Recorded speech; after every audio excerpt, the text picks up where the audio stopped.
നമ്മൾ കടല വീട്ടിൽ വാങ്ങുമ്പോൾ ഇതുപോലെ ഒന്ന് റോസ്റ്റ് ചെയ്ത് നിങ്ങൾ ഉണ്ടാക്കി നോക്കിയിട്ട് കേട്ടോ. നമ്മൾ കടയിൽ നിന്നൊക്കെ വാങ്ങി കഴിക്കുന്ന റോസ്റ്റ് കടല ഇതുപോലെ സിമ്പിളായിട്ട് നമുക്ക് ഒരു 5 മിനിറ്റിൽ വീട്ടിലുണ്ടാക്കിയിട്ട് കേട്ടോ.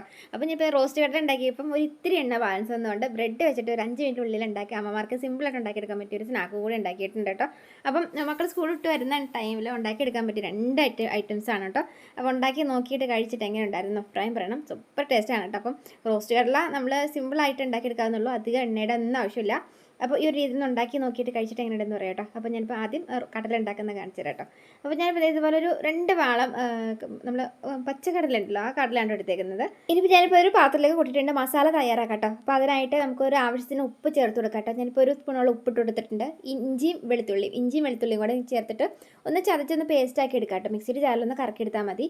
ഇത് രണ്ടും കൂടെ കൂടിയിട്ട് ഒന്ന് ഇട്ട് കൊടുത്തതിന് ശേഷം നമുക്ക് ഒരു നുള്ള മുളക് പൊടി ഇട്ട് കൊടുക്കാം കേട്ടോ. അപ്പം നമ്മൾ ഫ്രൈ ചെയ്തതിന് ശേഷം ഇത്തിരി മുളക് പൊടി ഇട്ട് കൊടുക്കുന്നതുകൊണ്ട് ഇപ്പോൾ ഒരു 1 സ്പൂണോളം മുളക് ഇട്ട് കൊടുത്താൽ മതി. ഇനി കറിവേപ്പില എടുത്തിട്ട് അതുപോലെ ഒന്ന് കൈ കൊണ്ട് നന്നായിട്ടൊന്ന് ഇതുപോലെ ഒന്ന് പിച്ചി കീറി ഒന്ന് അതും ഇട്ടെടുത്തിട്ട് ജസ്റ്റ് നന്നായിട്ട് ഇതുപോലെ ഒന്ന് കൂട്ടി ഇളക്കി കൊടുക്കാം കേട്ടോ. നമ്മൾ ആ വെളുത്തുള്ളിയുടെ ഒരു ഫ്ലേവറൊക്കെ വന്നു കഴിഞ്ഞപ്പം ഫ്രൈ ചെയ്ത റോസ്റ്റഡിലേക്ക് നല്ലൊരു ടേസ്റ്റ് ആയിരിക്കും കേട്ടോ. കടയിൽ നിന്നൊക്കെ വാങ്ങി കഴിക്കുന്ന അതേ ടേസ്റ്റ് തന്നെയാണ് കേട്ടോ. ഞാനിപ്പോൾ ഒന്ന് കൂട്ടി ഇളക്കി മിക്സ് ചെയ്ത് കൊടുത്തിട്ടുണ്ട് കേട്ടോ. ഇനി ഇതിനകത്തേക്ക് നമുക്ക് പൊടി ചേർത്ത് കൊടുക്കാനുണ്ട് കേട്ടോ. അപ്പം ഇതിനായിട്ട് ഞാനിപ്പം ഒരു 1/2 ഗ്ലാസ്സോളം കടലമാവാണ് എടുത്തിട്ടേക്കുന്നത്. ഈ ഒരു കടലമാവ് ഞാനിപ്പം ഒന്ന് ഈ ഒരു കൂട്ടത്തിൽ തന്നെ ഇപ്പോൾ വെള്ളം ചേർക്കണ്ട കേട്ടോ. വെള്ളം ചേർക്കുന്നതിൻ്റെ ഇത് ഞാൻ പറഞ്ഞുതരാം. വെള്ളം ചേർക്കാതെ തന്നെ ഇത് നന്നായിട്ടൊന്ന് ഈ ഒരു മസാലയുടെ കൂട്ടത്തിൽ തന്നെ നന്നായിട്ട് ഇതുപോലെ ഒന്ന് കൈ വെച്ചൊന്ന് കൂട്ടിളക്കി കൊടുക്കാം കേട്ടോ. ഈ കൂട്ടിളക്കി കൊടുക്കുന്നതിൻ്റെ കൂട്ടത്തിലേക്ക് ഞാനിപ്പോൾ ഒരു 2-3 സ്പൂണോളം വറുത്ത അരിപ്പൊടി ഉണ്ടല്ലോ, നമ്മൾ പത്തിരിക്കും പുട്ടിനൊക്കെ എടുക്കുന്ന അരിപ്പൊടി അതും കൂടി എടുത്തിട്ടുണ്ട് കേട്ടോ. ഇനി ഒരു നുള്ള കയ്യിൽ വെള്ളം തളിച്ചാണ് കൊടുക്കാവുള്ളൂ. ഇനി ഈ ഒരു തളിച്ച് കൊടുത്തതിൻ്റെ കൂട്ടത്തിലേക്ക് ഗരം മസാലപ്പൊടി ഞാനിപ്പോൾ ഇട്ട് കൊടുത്തായിരുന്നു കേട്ടോ. ഒന്ന് സ്കിപ്പായി പോയിട്ടുണ്ട്. ഇട്ട് കൊടുത്തപ്പം ഞാൻ ക്യാമറ ഓണാണെന്നാട്ടോ ഓർത്തത്. അപ്പം ഗരം മസാലപ്പൊടിയും കൂടി ഇട്ട് കൊടുത്തിട്ട് നന്നായിട്ടൊന്ന് കൂട്ടിളക്കി മിക്സ് ചെയ്ത് കൊടുത്തിട്ട് ഒരു 10 മിനിറ്റ് നേരം റെസ്റ്റ് ചെയ്യാനായിട്ട് വയ്ക്കാം കേട്ടോ.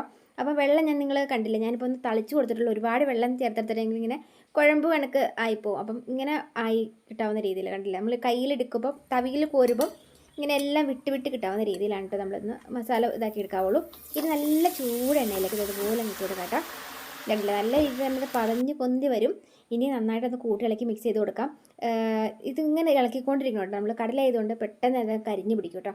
കൂട്ടിളക്കിയത് ഇതുപോലെ മിക്സ് ചെയ്ത് കൊടുക്കുമ്പം നല്ല ഫ്രൈ ആയിട്ട് നമുക്ക് ആ ഒരു മസാലയുടെ കോട്ടിങ്ങായിട്ട് ഒരു കോട്ടിങ് നമുക്ക് ഇതിൻ്റെ ഒരു കടലയുടെ പുറമെ ഇങ്ങനെ കോട്ടിങ് വരും. നല്ല ക്രിസ്പ് ആയിട്ടുള്ള ഒരു ഇതായിട്ട് കിട്ടും.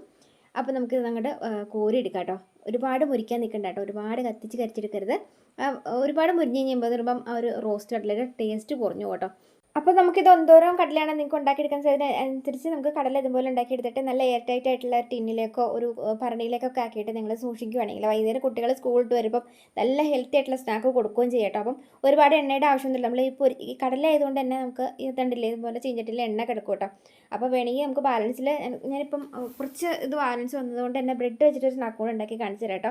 അപ്പോൾ ഞാനിപ്പോൾ ഇതുപോലെ ഇത്തിരി കറിവേപ്പിലയും കൂടെ കൂടിയിട്ട് ഇതിൻ്റെ മുകളിലേക്ക് ഇതുപോലെ തൂളി കൊടുക്കുന്നുണ്ട് കേട്ടോ. അപ്പോൾ കറിവേപ്പില ഇട്ട് കൊടുക്കുന്നതിൻ്റെ കൂട്ടത്തിൽ തന്നെ നമുക്ക് ഇതിന് മുകളിലേക്ക് ഒരു ഇത്തിരി മുളക് പൊടി വേണിയിട്ട് കൊടുക്കാം. മുളക് പൊടിയും അതുപോലെ തന്നെ ഗരം മസാലപ്പൊടി ഉണ്ടല്ലോ, ഗ്രാമ്പു ഏലക്ക പട്ട പൊടിച്ചത് അതും കൂടെ കൂടിയിട്ടൊന്ന് മിക്സ് ചെയ്ത് കൊടുത്തിട്ട് ഒന്ന് കൂട്ടി ഇളക്കി ഒന്ന് യോജിപ്പിച്ച് കൊടുക്കാം കേട്ടോ. അപ്പം ഈ ഒരു മസാലയുടെ മുളക് പൊടിയുടെയൊക്കെ ഒരു ഇത് മുന്നിൽ മസാലയുടെ ഫ്ലേവർ മുന്നിൽ നിൽക്കുന്ന ഇഷ്ടമുള്ള ആളുകളൊക്കെ ഉണ്ടെങ്കിൽ അതുപോലെ ഒന്ന് ഉണ്ടാക്കിയിട്ട് കൂട്ടിളക്കി മിക്സ് ചെയ്ത് കൊടുക്കാം കേട്ടോ.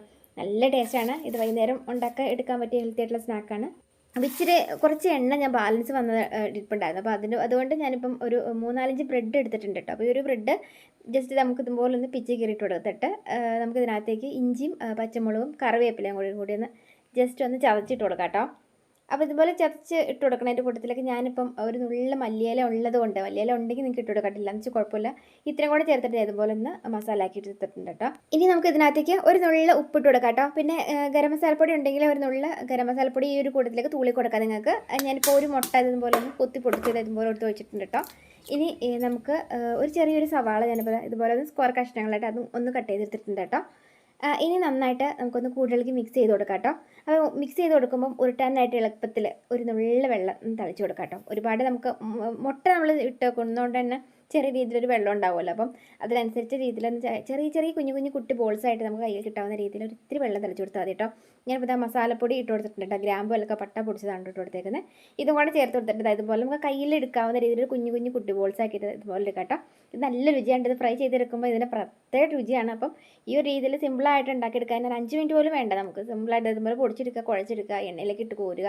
ഒരുപാട് എണ്ണയുടെ ഒന്നും ആവശ്യമൊന്നുമില്ല. നമുക്ക് എടുക്കുന്ന എണ്ണ അതുപോലെ തന്നെ ചട്ടിയിൽ ബാലൻസ് വരും കേട്ടോ. അപ്പം കടല പൊരിച്ച എണ്ണയിലേക്ക് ബ്രെഡ് പൊരിച്ച് കോരിയിട്ടും എണ്ണ ബാലൻസ് ഉണ്ട്. അപ്പം ഒരുപാട് എണ്ണയുടെ ഒന്നും ആവശ്യമില്ലാത്ത രീതിയിൽ ഉണ്ടാക്കിയെടുക്കാൻ പറ്റും 2 സ്നാക്കാണ് കേട്ടോ ഇത്.